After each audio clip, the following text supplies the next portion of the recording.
여러분 안녕하세요. 사회꾼입니다. 이번 시간은 궤변 시간인데요. 궤변 시간은 흥미로운 주제를 가져와 비전문가가 인터넷에서 검색한 내용을 바탕으로 뇌피셜을 짓거리는 컨텐츠입니다. 이 영상이 나오는 내용은 대부분 헛소리니까 재미로만 봐주셨으면 좋겠고요. 틀린 내용을 지적하시는 건 언제든 환영입니다. 많은 분들이 전문 지식을 적어주시면 이 페이지가 더 풍요로워질 것 같네요. 여러분, 세상에는 말이 안 통하는 경우가 참 많습니다. 친구랑 잡담을 하거나 회사에서 업무적인 지시를 받거나 정치 얘기를 할 때 우리는 말이 안 통해서 답답할 때가 있습니다. 인간은 언어라는 수단으로 다른 사람과 의사소통하는데 어째서 자신이 말하고자 하는 바를 완벽하게 전달할 수 없는 걸까요? 물론 이건 들어주는 사람이 제대로 이해하지 못하는 경우도 있지만 저는 오늘 언어의 불완전함에 초점을 맞추어서 얘기하고 싶습니다. 사람들은 언어를 완전 무결한 것으로 여기고 맞다 아니다 두 가지로만 구분할 때가 있는데요. 이런 이분법적인 방식이 항상 맞는 걸까요? 언어가 그렇게 완벽하게 맞아떨어지는 걸까요?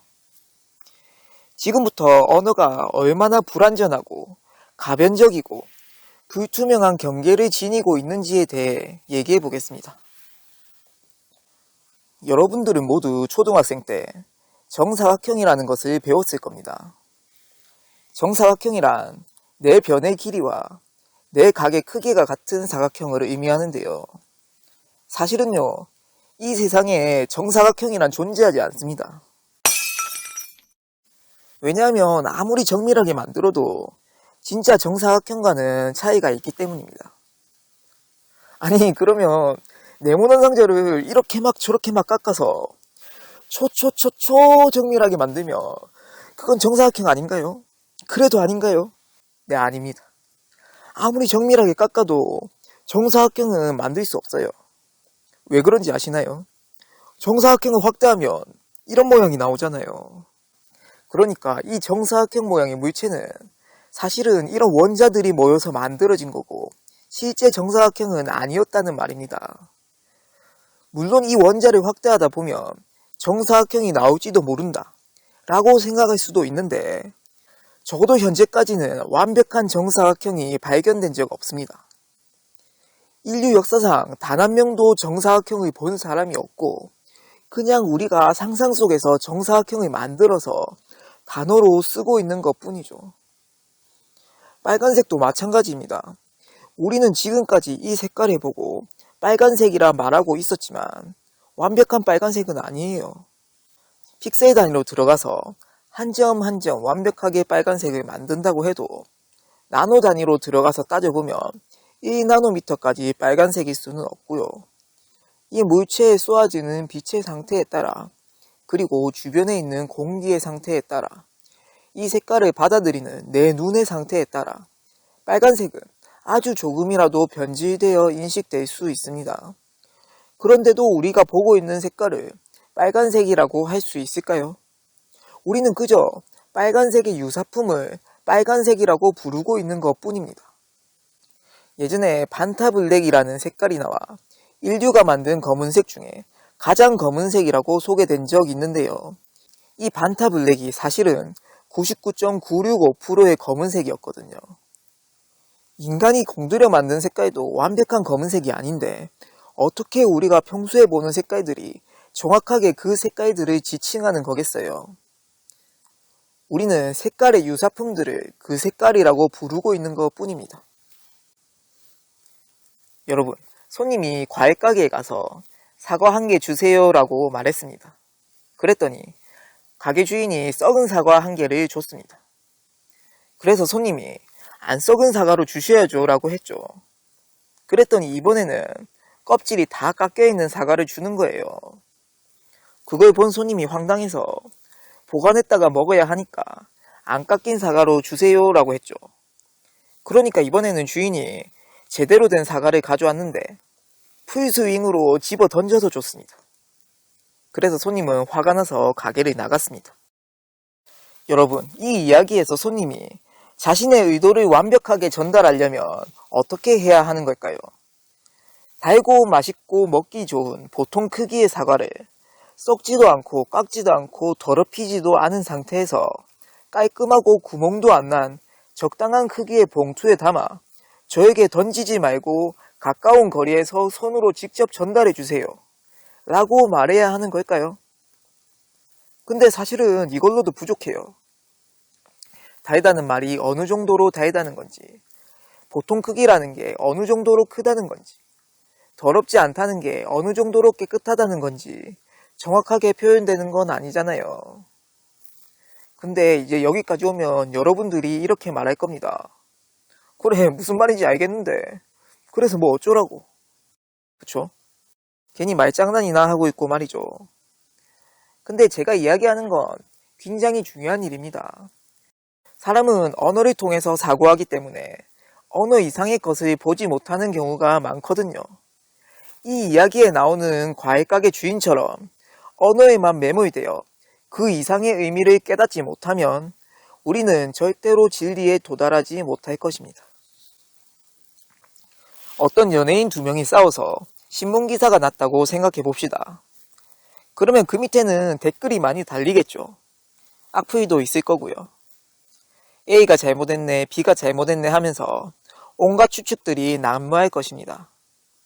그리고 본인이 이 사건을 제대로 알고 있다고 생각하는 사람도 나오겠죠. 하지만 저는 아주 단순한 싸움이라고 해도 그 사건에는 바다처럼 넓은 정보가 포함되어 있다고 믿습니다.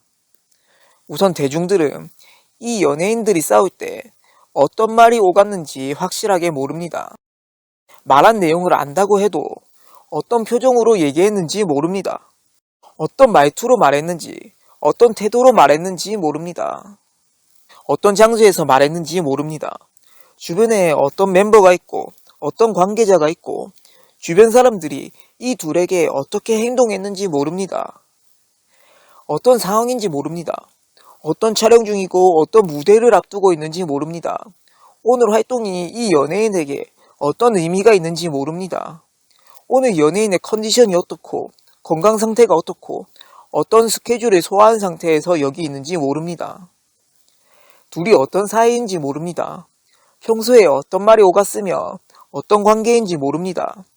둘 사이에 어떤 사건들이 있었는지 모릅니다. 어떤 감정이 쌓이고 쌓여서 지금 폭발했는지 모릅니다. 두 연예인에 대해 모릅니다. 어떤 성격이 있고 어떤 감정이 있는지 모릅니다. 평소에 어떤 생각을 하고 어떤 강박이 있는지, 어떤 히스테리가 있고 어떤 편집과 불안이 있는지 모릅니다. 어떤 가정 환경에서 자라나 어떤 가치관이 있고 어떤 트라우마가 있는지 모릅니다. 그런데도 우리는 이 거대한 정보들을 함축하여 단순하게 세 글자로 싸웠다라고 하는 것입니다. 정말 이 모든 내용을 단지 싸웠다라고 표현하면 우리는 이 사건에 대해서 제대로 알고 있는 걸까요? 물론 이 중에 대중이 알고 있는 정보도 있겠죠. 그리고 한정된 정보만으로도 A, B 중에 누가 잘못했는지 파악되는 경우도 있습니다. 다만 제가 하고 싶은 말은 언어로 표현되는 정보는 전체 정보에 비해 비교도 할 수 없을 정도로 적다는 것입니다. 언어로는 이때 일어난 모든 사건과 감정을 다 표현할 수 없는데 어떻게 언어가 이 세상을 완벽하게 표현한다고 말할 수 있을까요? 여러분도 살면서 한 번쯤은 오해받아 본 적 있을 겁니다. 부부나 친구나 연인 사이에 어떤 일이 있을 때 다른 사람에게 아무리 설명해도 100% 이해받기는 힘들 겁니다.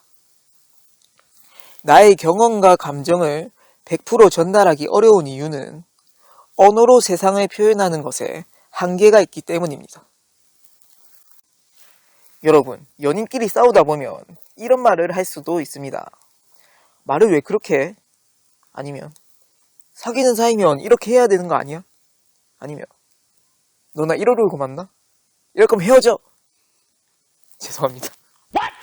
제가 연애랑 별로 못 해봐가지고 연인끼리 어떻게 싸우는지 모르겠네요. 자, 어쨌든 연인들은 싸우면서 이런 생각을 할 수 있습니다. 너는 나를 사랑하지 않아. 그쵸? 대부분은 사랑이 부족해서 싸우는 거니까요. 그런데 이 말을 듣는 상대방은 황당할 수 있습니다. 나는 좋아서 이러는 건데 쟤는 왜 이렇게 싫어하지? 나는 충분히 좋아하는데 왜 자기를 안 좋아한다고 생각하지? 라고 생각할 수 있죠. 이런 일이 일어나는 이유는 뭐 다양하겠지만 저는 오늘 언어에만 초점을 맞추어서 얘기하겠습니다. 한쪽은 사랑하지 않는다고 생각하고 다른 쪽은 사랑한다고 생각하는 상황. 어쩌면 이 둘은 사랑에 대한 정의가 다를 수 있습니다. 예를 들어 사귀는 사람이 이성을 만나러 갈 때 질투하고 집착하는 것을 사랑이라고 생각하는 사람도 있고요. 믿어주고 이해하는 것을 사랑이라고 생각하는 사람도 있잖아요. 사랑이라는 단어에 대해서 서로 다른 생각을 가지고 있는 거예요. 그러니까 한쪽은 사랑하는데 상대방은 그렇지 않다고 생각하게 되는 거죠. 그런데 이 사랑이라는 단어는 우리가 생각하는 것보다 훨씬 더 복잡합니다. 우리는 부모님을 대하는 마음도 사랑이라고 표현하고요. 자식을 생각하는 마음도 사랑이라고 해요. 어떤 사람은 자신의 직업을 사랑한다고 하고 취미생활을 사랑한다고 하는 사람도 있어요. 나라를 사랑할 수도 있고 음식을 사랑할 수도 있죠. 그런데 이런 감정들은 모두 완전히 같은 감정은 아니거든요. 따지고 보면 다 다른 의미인데 전부 사랑이라는 단어로 묶어버린 거예요. 그래서 사람들은 같은 단어니까 같은 의미라고 오해할 때가 있는 거죠. 심지어 같은 사람이 같은 사랑만 하는 것도 아니에요. 어떤 사람이 짝사랑하면서 느끼는 감정이랑 첫 연애하면서 느끼는 감정이랑 연애 1년 차에 느끼는 마음이 다 다를 수 있잖아요. 그런데 어떻게 사랑이라는 단어가 정확하게 같은 감정을 나타낸다고 할 수 있겠어요? 100억 명이 연애를 하면 100억 가지의 사랑이 존재할 텐데 그 모든 사랑의 감정을 언어로 구분 짓는 것은 불가능한 일입니다. 그럼 사랑이라는 단어는 무의미한 단어일까요? 그렇진 않죠. 사랑이라는 단어는 유용하지만 이런 단어를 불변하는 진리나 절대적인 개념으로는 볼 수 없다는 겁니다. 사랑이라는 단어가 어떻게 만들어졌나요? A라는 사람이 이런 감정을 느꼈고 B라는 사람이 이런 감정을 느꼈고 C라는 사람이 이런 감정을 느꼈는데 이 감정들이 매우 비슷하더라. 완전히 똑같지는 않지만 공통점이 많더라. 그러니까 이 감정을 같은 단어로 정의하자 라고 해서 나온 단어가 사랑 아니겠어요? 그러니까 이 사랑이라는 단어는요, 우주가 처음 나타날 때부터 있는 우주의 진리로서 존재하는 게 아니라 그저 인간이 창조한, 인간이 우리의 편리한 의사소통을 위해서 새롭게 만들어낸 개념에 불과한 거예요. 선명하고 뚜렷하고 분명한 단 하나의 절대적인 개념이 아니라는 거죠. 그래서 저는 사랑이 완벽한 개념이 아니라는 겁니다. 근데 이런 단어가 사랑만 있는 건 또 아니죠. 정의로움, 행복, 웃김, 멋있음, 아름다움, 부유함, 친함, 깨끗함 등 이런 단어들은 사람들마다 기준이 다 다릅니다. 이 단어들도 완벽하고 확실한 개념이 아닌데 사람들은 절대적인 기준이 있다고 생각하기도 하고 때로는 다른 의미를 같은 의미로 오해하기도 합니다. 그래서 저는요, 사람들의 원활한 의사소통을 위해서 언어가 불완전함을 이해해야 한다고 생각합니다. 이런 단어가 단지 사람이 창조한 개념임을 인정하고 더 넓은 시야로 이 언어들을 바라봐야 한다고 생각합니다. 근데 이렇게만 말해버리면 제가 엄청난 반박을 받을 것 같네요. 세상에 언어가 얼마나 많은데 완벽한 단어가 하나도 없겠어요. 하지만 제가 얘기하고 싶은 건 이겁니다. 일부 완벽한 언어가 있다고 해도 그것으로 세상에 일어나는 모든 일들을 완벽하게 표현할 수는 없다는 거죠. 모든 언어가 불완전하다는 게 아니라 많은 언어가 불완전하다는 걸 말하고 싶은 겁니다. 지금까지 언어의 불완전함에 대해서 얘기했습니다. 정사각형을 말하면서 언어가 현실의 유사품에 불과하다는 걸 얘기했고요. 사과 한 개 주세요라는 문장을 통해서 언어가 언어 이상의 의미를 가지고 있다는 걸 살펴봤고요. 두 연예인이 싸운 예시를 들면서 언어는 현실의 일부만을 전달한다는 걸 봤습니다. 그리고 사랑이라는 단어를 통해서 언어는 인간이 만들어낸 개념에 불과하다는 것을 얘기했습니다. 그런데 여러분, 이런 단점들에도 불구하고 언어는 위대합니다. 우리는 직사각형이라는 단어를 통해 스마트폰의 크기를 현실에 가깝게 상상할 수 있고요. 수많은 의미가 담긴 나의 의도를 사과 한 개 주세요라는 단순한 문장으로 함축시켜 표현할 수 있습니다. 정치인들이 어떤 행동을 했는지 언어를 통해 감시할 수 있고요. 빛처럼 절대적이고 확실한 개념의 단어도 지칭해서 부를 수 있게 되었습니다. 인류는 언어를 통해 지식을 전달했고 이렇게 현대사회까지 발전할 수 있었던 것입니다.